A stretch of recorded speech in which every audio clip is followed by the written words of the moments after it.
INDIA கூட்டணியில எல்லாம் சேர்ந்து கூட்டினா கூட இந்த பிஜேபி தனியா எடுத்த நம்பர்ஸோட அது கம்மி தான். காங்கிரஸ் பார்த்தீங்கன்னா 99 தான். அவங்க ஒன்றும் பெருசாலாம் ஒன்றும் சாதிச்சிடல. மக்களுக்காக அந்த கூட்டணியா அவங்க சேரல. மோடி வரக்கூடாது அப்படின்றதுக்காக சேர்ந்த ஒரு கூட்டணி தான். இது ஒரு சரித்திர நிகழ்வு, ஒரு சரித்திர சாதனை. இதுக்கப்புறமா இந்த மாதிரி யாராவது பண்ண முடியுமா, ஏதாவது ஒரு பிரதமர் பண்ண முடியுமா அப்படின்றது இது ஒரு பெரிய ஒரு பெஞ்ச் மார்க். அதுவும் அந்த 3 டேர்ம்லயுமே எங்கேயுமே பாத்தீங்கன்னா ஆன்டி இன்கம்பன்சி அப்படின்றது கிடையவே கிடையாது. நீங்க மனசாட்சி தொட்டு சொல்லணுங்க, ஐஎன்டிஏ கூட்டணியில இருக்கிறவங்களும் சரி, இல்ல ஐஎன்டிஏக்கு எந்த மீடியாலாம் ஃபாரா இருக்காங்களோ அவங்களும் சரி, 99 அப்படின்லாம் ஒரு நம்பராங்க. காங்கிரஸ்க்கு அதெல்லாம் ஒரு நம்பரா?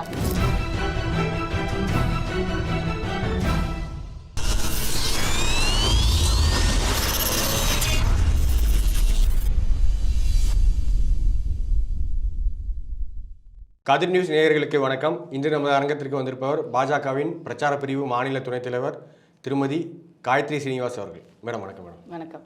எப்படி இருக்கீங்க? நல்லா இருக்கேன். நீங்க எப்படி இருக்கீங்க? நல்லா இருக்கேன் மேடம். தேர்தல் ரிசல்ட் வந்ததுக்கு அப்புறமும் நல்லா இருக்குன்னு சொல்றது நீங்க வருவீங்க? கண்டிப்பா நாங்க தான் கவர்மெண்ட் ஃபார்ம் பண்ண போறோம். வேற என்ன, எங்க நலத்துக்கு என்ன குறைச்சல்? இல்லை, 400 சீட் எய்ம் பண்ணீங்க, தனி பெரும்பான்மை அப்படின்னு எய்ம் பண்ணீங்க. அதெல்லாம் குறைஞ்சி 293 வந்து நின்றுச்சு. சந்திரபாபு நாயுடு 10 மத்திய அமைச்சர் வேணும்னு சொல்லிலாம் கேட்குறாரு. அதெல்லாம் அடுத்ததுங்க, செகண்டரி. 3வது முறையாகவும், அதாவது இது ஒரு சரித்திர நிகழ்வு, சரித்திர சாதனை அப்படின்றத ஏன் எல்லா மீடியாவும் சரி, யூடியூபாக இருக்கட்டும், மெயின் ஸ்ட்ரீம் மீடியாவாக இருக்கட்டும், யாருமே அதை முதல்ல சொல்ல மாட்டேங்கிறீங்க? ஏன்னா அதை முதல்ல சொல்லிட்டு இதை சொன்னால் இன்னும் நல்லாயிருக்கும். இது எங்களுக்கும் தெரியும், இது எல்லாருக்குமே தெரிஞ்ச ஒரு விஷயம். ஆனாலும் இப்போ முதல்ல நம்ம என்ன, நான் ஒரு கட்சியில் இருக்கேன், அந்த கட்சியில் இருக்கேன்றதுனால நான் சொல்லலைங்க. இது ஒரு சரித்திர சாதனை, ஒரு சரித்திர நிகழ்வு. நேரு அவர்களுக்கு அப்புறமா ஒருத்தர் 3வது முறையா தொடர்ச்சியா நீங்க ஒருத்தர் கவர்மெண்ட் ஃபார்ம் பண்றாரு அப்படின்னா அது மோடி அவர்கள் தான். பிஜேபியோட கட்சியில இருந்து பண்றாரு. அதுவும் கடந்த 2 முறையாக 300க்கும் மேல நீங்க சொன்ன அதே பெரும்பான்மையாக இருக்கட்டும், எல்லாமே ஜாஸ்தியா வென்று அதுக்கப்புறமா இப்பயும் நீங்க பாத்தீங்க அப்படின்னா ஐஎன்டிஏ கூட்டணியில எல்லாம் சேர்ந்து கூட்டினா கூட இந்த தனியா அவங்க எடுத்த நம்பர்ஸ், அதாவது பிஜேபி தனியா எடுத்த நம்பர்ஸோட அது கம்மி தான். அதுவும் காங்கிரஸ் பார்த்தீங்கன்னா 99 தான். அவங்க ஒன்றும் பெருசாலாம் ஒன்றும் சாதிச்சிடலை. அவங்க எல்லாரும் சேர்ந்து மக்களுக்காக அந்த கூட்டணியா அவங்க சேரல. மோடி வரக்கூடாது அப்படின்றதுக்காக சேர்ந்த ஒரு கூட்டணி தான். அதுல ஏதோ ஒரு 1%, 2% அவங்க ஒரு சந்தோஷப்பட்டிருக்காங்க அப்படின்னு வேணா சொல்லலாம். ஆனா இது ஒரு சரித்திர நிகழ்வு, ஒரு சரித்திர சாதனை. இதுக்கப்புறமா இந்த மாதிரி யாராவது பண்ண முடியுமா, ஏதாவது ஒரு பிரதமர் பண்ண முடியுமா அப்படின்றதும் இது ஒரு பெரிய ஒரு பெஞ்ச் மார்க். அதுவும் அந்த 3 டேர்ம்லையுமே எங்கேயுமே பார்த்தீங்கன்னா ஆன்டி இன்கம்பன்சி அப்படின்றது கிடையவே கிடையாது. நீங்கள் எந்த மாநிலத்தில் வேணாலும் எடுத்துக்கோங்க. உத்தரப்பிரதேஷில், ராஜஸ்தானில் நடந்ததுக்கு கூட காரணம் கூட்டணி கட்சிகள் தானே தவிர, கூட்டணி சேர்ந்ததுனால தானே தவிர ஆன்டி இன்கம்பன்சி எங்கேயுமே கிடையாது. ஸோ இந்த மாதிரி பல நல்ல விஷயங்கள் நம்ம சொல்லிக்கிட்டே போகலாம். அதாவது ஹேட்ரிக்காக சட்டசபையில் பார்த்தீங்க அப்படின்னா இதில் அருணாச்சல் பிரதேஷில் ஹேட்ரிக் வெற்றி அடிச்சிருக்காங்க. ஒடிசாவில் பல வருடம் கழிச்சு நான் தான், அதாவது எப்படி திமுகவோட அங்கே ஒரு மலை முழுங்கி ஒருத்தர் உட்காந்துட்டு இருந்தார், அவரை முறியடிச்சிருக்காங்க. இந்த மாதிரி லோக்சபா தேர்தல் நடக்கும்போதே கிட்டத்தட்ட 4 இதையும் அவங்களே சட்டமன்றத்திலையும் அவங்களே தக்க வச்சிருக்காங்க. இந்த மாதிரி பல்வேறு நல்ல விஷயங்கள் சொல்லிக்கிட்டே போகலாம். கார்த்திக், மீடியாக்காரங்க சொல்றதோ இல்லை எதிர்கட்சிகள் சொல்றதோ என்ன சொல்றாங்கன்னா, ஓவர் கான்ஃபிடென்ஸாக பிஜேபி 400 அப்படிங்கிறத எய்ம் பண்ணி இப்போ அது கிடைக்கலங்கிறதுனால தான் நாங்கள் இதை சொல்கிறோம், இல்லை நாங்கள் ஆட்சி அமைப்புன்னு மட்டும் சொல்லியிருந்தாங்க அப்படின்னா இதெல்லாம் சொல்லியிருக்க மாட்டோம் அப்படிங்கிறாங்க. என்ன அவங்களுக்கு மீடியாவை பொறுத்த வரைக்கும் அவங்க டிஆர்பிக்காக கண்டிப்பாக என்ன வேணால் பண்ணுவாங்க. ஃபார் எக்ஸாம்பிள், இதே தேர்தல் ரிசல்ட் வர அன்னைக்கு ஏதோ ஒரு ரவுண்டுன்னு கூட சொல்ல மாட்டேன், ரவுண்டை நடந்துட்டு இருக்கும் போதே மோடிஜி அவர்கள் பின்னடைவு வாரணாசியில் அப்படின்னு வந்தது. நீங்கள் ஒரு சேனலில் முதல்ல வந்த உடனே அவங்க டிஆர்பி இன்க்ரீஸ் ஆகணுன்ற ஒரே ஒரு காரணத்துக்காக எல்லா சேனல்லையும் காப்பி பேஸ்ட். ஆமாம், அதான் நடந்தது. எல்லா இடத்துலையும் அதுதான் வலம் வந்தது. கிட்டத்தட்ட ஒரு 2 மணி நேரம்.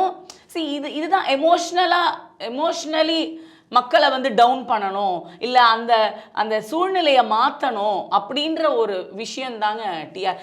இப்போ நீங்கள் இந்த சேனல் எங்களுக்கு சப்போர்ட் பண்ணாலும் பண்ணலனாலும் அது வேற விஷயம். ஆனால் டிஆர்பி வந்ததுன்னா நீங்கள் நல்லதும் இங்கே எடுத்துப்பீங்க, என்ன கெட்ட விஷயத்தையும் எடுத்துப்பீங்க, எதை வேணாலும் நீங்கள் ப்ரொமோட் பண்ணுவீங்க. That is what media is. Promotion, அவங்க டிஆர்பி, அதுதான் அவங்களுக்கு முக்கியம். ஸோ அந்த ஒரு விஷயத்துக்காக தான் மீடியா திருப்பி இந்த 400 பற்றி பேசுது. கண்டிப்பாக ஒத்துக்கிறோங்க, 400 தான் இந்த வாட்டி, ஈபாரி 400 மாரி இந்த வாட்டி 400க்கு மேலே அப்படின்னு தான் நாங்கள் சொல்லிட்டு இருந்தோம். நாங்கள் இல்லைன்னு மறுக்கலை. கண்டிப்பாக ஒரு இலக்கை நீங்கள் எப்படி வைப்பீங்க? அதிகமாக தானே, இல்லை இருங்க, அதிகமாக தானே ஒரு இலக்கு வைக்கணும். நீங்கள் வந்து ஒரு எக்ஸாம் எழுதுறீங்க, 100 மார்க் வாங்கணும்னு எழுதுவீங்களா, இல்லை 60 போறோம்னு எழுதுவீங்களா? 100 மார்க் வாங்கணும். அப்போ அந்த மாதிரி தானே, அந்த மாதிரி தான் நம்ம இலக்கை வந்து ஜாஸ்தியாக வச்சு என்ன வருது அப்படின்றத ரியாலிட்டியை ஃபேஸ் பண்ணி அந்த ரியாலிட்டியை நம்ம சரி பண்ண போகிறோம், அவ்வளவுதான். அதுக்காக அது ஒரு பெரிய கொலை குத்தம் மாதிரி அதுவே மீடியா பேசிக்கிட்டு அதை வச்சு வந்து ஓட்டிகிட்டு இருந்தா என்ன அர்த்தம்?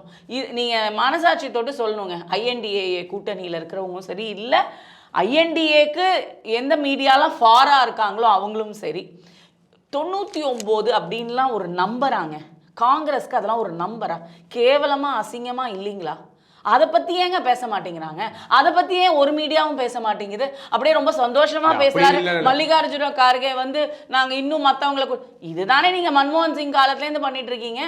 யார் வந்து தனி மெஜாரிட்டியில் இது வரைக்கும் வந்து இது பண்ணாங்க? கிட்டத்தட்ட 60 ஆண்டு காலமாக சுதந்திரத்துக்கு அப்புறமா எவ்வளோ கட்சி, எவ்வளோ பார்ட்டி, எவ்வளோ லீடர் தனி மெஜாரிட்டியில் வந்திருக்கு சொல்லுங்கள்? நரசிம்மராவ் காலத்தில் வந்துதா?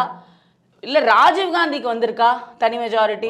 மன்மோகன் சிங் என்ன பண்ணாரு? கூட்டணியோட மேலேயே சவாரி இங்கே எப்படி டிஎம்கே கூட்டணி இல்லாமல் அவங்களால இது வரைக்கும் அவர் நின்னது அவங்க கிடையாதோ, அதே மாதிரி அங்கேயும் என்ன காங்கிரஸை பொறுத்த வரைக்கும் கூட்டணியே இல்லாமல் தான் நின்னாங்க.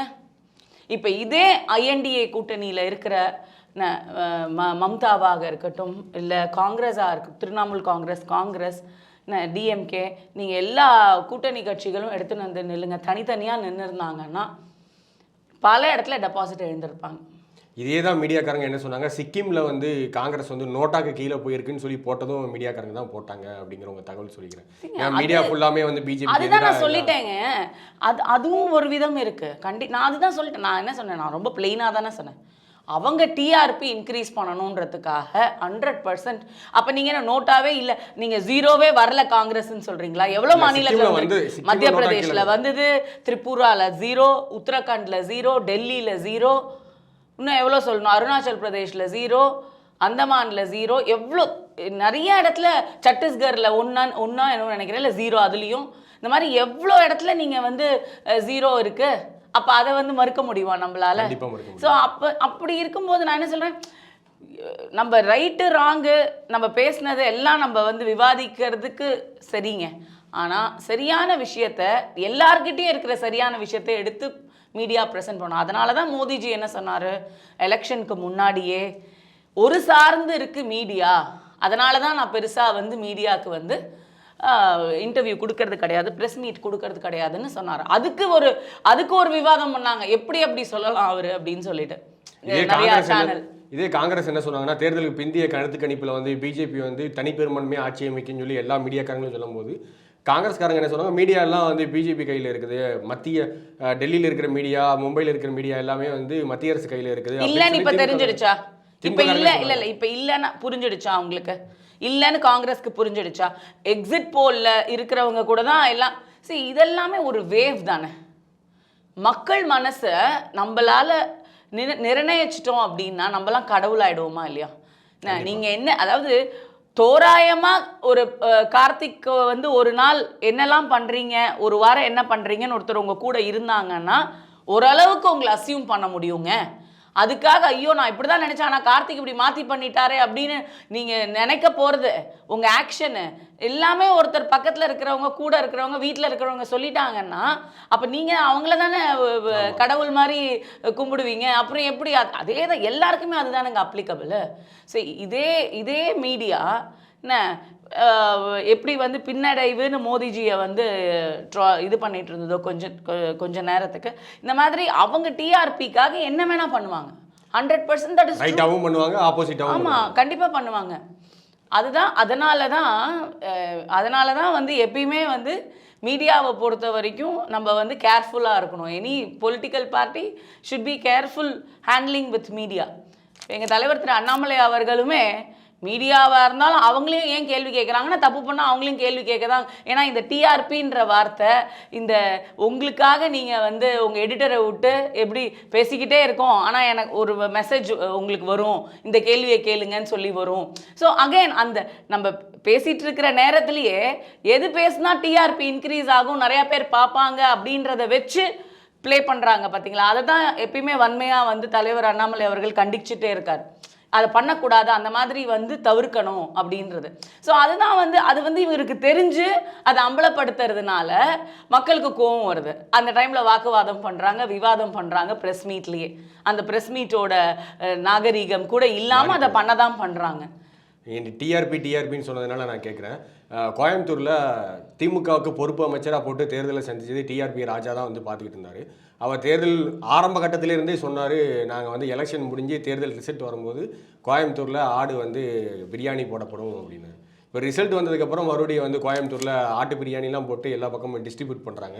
இந்த கிண்டல் நையாண்டி நக்காண்டி எப்படி இது அவங்களோட இம்மெச்சூரிட்டியை காமிக்கிறது கார்த்திக். பிகாஸ் ஏற்கனவே அவர் ஆடுன்னு அவர் அதை வச்சு ஒரு அடைமொழி வச்சு அவர் சொன்னதுனால அவருக்கு வந்து அது ஒரு வளர்ச்சி தான் கொடுத்துச்சே தவிர, ஏன்னா அவர் என்றைக்குமே ஆடு பொறுத்த வரைக்கும் வந்து அதுக்கு அதை வரவேற்று எந்த ஒரு விமர்சனமும் இருந்தாலும் எடுத்துக்க தான் எடுத்துப்பார். ஏன்னா அவருக்கு அது அந்த தொழிலை அவங்க குடும்பம் சார்ந்து பண்ணிட்டு இருக்காங்க, அவருக்கு எப்பயுமே அந்த ஒரு ஈடுபாடு உண்டு. ஆனால் இது வந்து ஒரு அப்படி பார்க்க போனால் எங்கள் தலைவர் வந்து கிட்டத்தட்ட 4.5 லட்சம் ஓட்டு வாங்கியிருக்காரு. ஒன்றும் கம்மியாக ஒன்றும் வாங்கிடலையே, 2வது பொசிஷனில் இருக்கும். நான் ஏடிஎம்கேவையும் பின்னுக்கு தள்ளிட்டு 2வது பொசிஷனில் இருக்கும். 2019 இப்படி தானே சிபி ராதாகிருஷ்ணன் செகண்ட் பிளேஸ் தான் வந்தார். சரி, அதுதாங்க. அப்போ என்ன அர்த்தம், அங்கே வந்து அந்த களம் அங்கே இருக்குது. ஸோ அதுக்கு அடுத்து இன்னும் கொஞ்சம் we have to improve. Percentage இப்போ இன்க்ரீஸ் ஆயிருக்கு இல்லைங்களா. ஸோ அந்த மாதிரி அந்த இடத்துல ஓவராலே தமிழ்நாட்டில் பர்சன்டேஜ் இன்க்ரீஸ் ஆகுது. நீங்கள் 2019 இல்லை 21 இது அதுக்கப்புறம் இப்போ 24லேயும் பாருங்கள், 3 இதுலேயுமே நீங்கள் பார்த்தீங்க அப்படின்னா டெஃபினட்டாக வந்து பர்சன்டேஜ் வைஸ் வந்து டபுள் டிஜிட் 2021 7லேருந்து இப்போ 12க்கு வந்திருக்கு. ஆமாம். ஸோ அந்த டபுள் டிஜிட் வந்து வந்திருக்கு. ஸோ அதே இதில் தமிழ்நாடை பொறுத்த வரைக்கும் டிஎம்கேயில் கிட்டத்தட்ட 7% வந்து குறைஞ்சிருக்காங்க. ஏன் அதை பற்றி யாரும் பேச மாட்டேங்கிறீங்க? ஆமாவா இல்லையா? ஒரு பக்கம் வந்து திமுக வந்து தன்னோட எதிரிகளெல்லாம் வந்து பிரித்து விட்டு அதுக்கப்புறம் அதில் வெற்றி பெற்றாங்க அப்படின்னு சொல்கிற மாதிரி இருக்கு. நீங்கள் அப்படி பார்த்தீங்க அப்படின்னா ஏடிஎம்கே கூட பிஜேபி வந்து கூட்டணி வச்சிருக்கலாமே, ஏன் வந்து ஜெயலலிதா பற்றி பேசி அது வேற இது. நீங்கள் கேட்டதுக்கு நான் சொல்கிறேன்.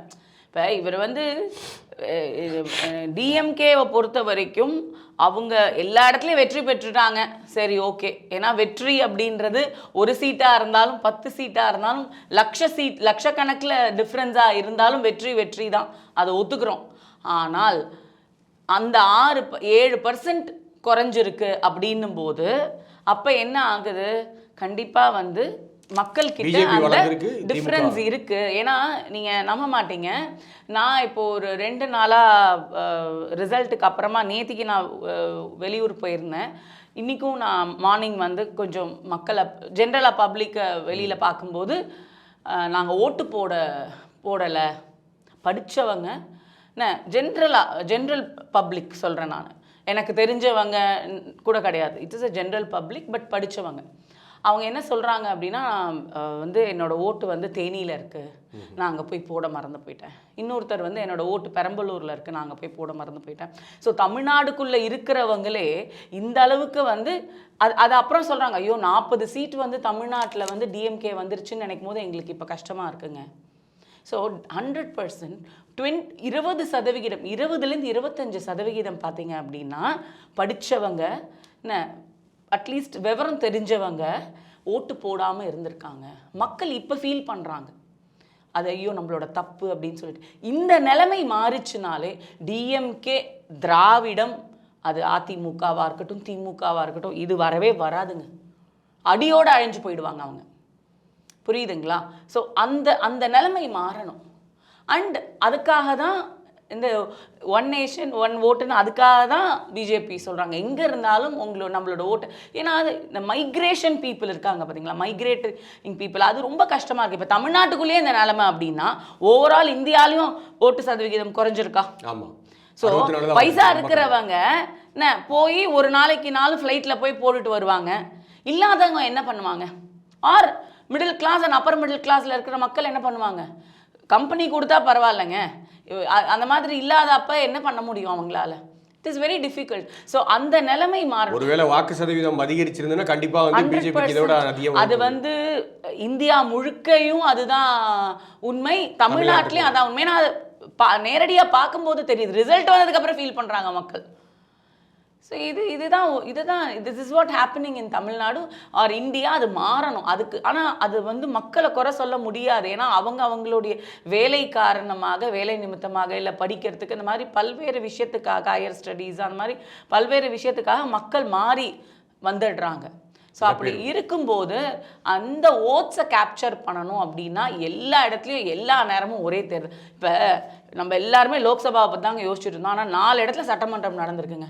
இப்போ அந்த ஸ்டேட்டை பொறுத்த வரைக்கும் 5 வருஷத்துக்கு எலெக்ஷனே கிடையாது. நிம்மதியாக இருப்பாங்களா? ஆட்சியும் நல்லபடியாக பேலன்ஸ்டாக எடுத்துகிட்டு போகலாமா? டபுள் இன்ஜின் சர்க்கார் இருக்குமா? இல்லை ஒரு இடத்துல இருந்தாலும் சரி இல்லைனாலும் சரி வேலை முடிஞ்சுதா? எலெக்ஷன் கமிஷனுக்கு பைசா மிச்சமா? அந்த மாதிரி பல்வேறு நல்லது தானே அது. அதனால் இப்போ என்ன தப்பாக ஏதாவது நடந்துருச்சா? ஒடிசாவில் வந்து இவ்வளோ முறையாக ஆண்டுட்டு இல்லாதவங்க தானே இப்போ இருந்தவங்க தானே இப்போ இல்லாமல் இருக்க போகிறாங்க. புதுசாக பிஜேபி வந்திருக்கு, அவ்வளோ கொண்டாட்டமாக இருக்குது, மக்கள் எல்லாம் அவ்வளோ கொண்டாடி நாங்கள் பார்த்தோம். அருணாச்சல் பிரதேஷில் 3வது முறையாக நடந்தது. இப்போ அங்கே ஏதாவது இவிஎம் மிஷினில் ப்ராப்ளம்னு சொல்லுவீங்களா? இப்போ நீங்கள் சொன்னீங்கல்ல, ஆமாங்க, இப்போ நீங்கள் சொன்னீங்கல்ல இந்த ஏதோ ஒரு விஷயம் சொன்னீங்களே, இவங்க காங்கிரஸ் எல்லாம் அந்த மாதிரி சொல்லிட்டு இருக்காங்க அப்படின்னு சொல்லிட்டு இருக்காங்கல்ல. இப்போ இல்லை அப்படின்றத அவங்க உணர முடியுமா? அதை பற்றி ஏதாவது பேசுகிறாங்களா? இல்லை இப்போ இவங்களுக்கு சீட்டு வந்து இவங்க நினச்சி பார்க்காததோட கூட்டணிகள், அவங்களோட சீட்டு இல்லை கூட்டணிகள் சீட்டு ஜாஸ்தி ஆனதுனால இப்போ இவிஎம் மிஷின் தான் ப்ராப்ளம்னு நாங்கள் சொல்ல முடியுமா? இல்லை. அதுதான் புரிஞ்சுக்கணும். பிஜேபி மோடிஜி ஆட்சியில் 100% என்ன டெமோக்ராட்டிக்னா நிஜமான டெமோக்ராட்டிக்கா வந்து இதுதானுங்க, இந்த நாடு தானுங்க. ஸ்டாலின் வந்து சர்வாதிகாரமாக 10 ஆண்டு காலம் ஆட்சி பண்ணாங்கன்னு சொல்லி நேற்று கூட அறிக்கை விட்டுறாரு. ஏங்க அவரு கூட தாங்க வந்து அவரால் அப்படி சொல்லக்கூடாது. 60 ஆண்டு காலத்தில் பல முறை 5 வருஷம் அப்புறம் இன்னொருத்தங்க 5 வருஷம் அந்த மாதிரி மாற்றி மாற்றி இவரால் பண்ண முடியலையே. அதனால் அந்த எரிச்சலில் அவர் சொல்கிறார். ஏன்னா ஒரு 5 ஆண்டு காலம் திமுகவை பொறுத்த வரைக்கும் தமிழ்நாட்டில் 5 ஆண்டு மட்டும்தான் அவங்களால ஒரு ஆட்சியை கொடுக்க முடியும். கண்டினியூஸாக கொடுக்க சொல்லுங்கள் பார்க்கலாம். அவங்கள அடுத்த 5 இயர்ஸ் அவங்க இருப்பாங்கன்னு சொல்லுங்க பார்க்கலாம். முடியாதுன்னு சொல்றீங்களா? முடிஞ்சது கிடையாது. இது வரைக்கும் ஹிஸ்டரி இல்லையே. ஏடிஎம்கேவாவது வந்து தொடர்ந்து 2 வாட்டி ஜெயிச்சிருக்காங்கங்க. அவங்களுக்கு வந்து இருக்கா அந்த ஹிஸ்டரி? இருக்கா? ஏன்னா அடிச்சு வாயில போட்டுக்கிறது தான் அவங்க பழக்கம். அப்போ மக்கள் என்ன பண்ணுவாங்க? ஓகே வேணாம் அப்படின்ட்டு இது பண்ணுவாங்க. அப்புறம் திருப்பியும் அதே இதோட மோசமாக இருந்தால் பரவாயில்ல, இவனுக்கு அவன் பரவாயில்ல அப்படின்னு மாறி மாறி இதுதானே மக்களுடைய நிலைமையாக இருந்தது. இப்போ மாற்றம் வரும்போது டெஃபினட்டாக 26ல் வந்து நிறைய சேஞ்சஸ் வரும்.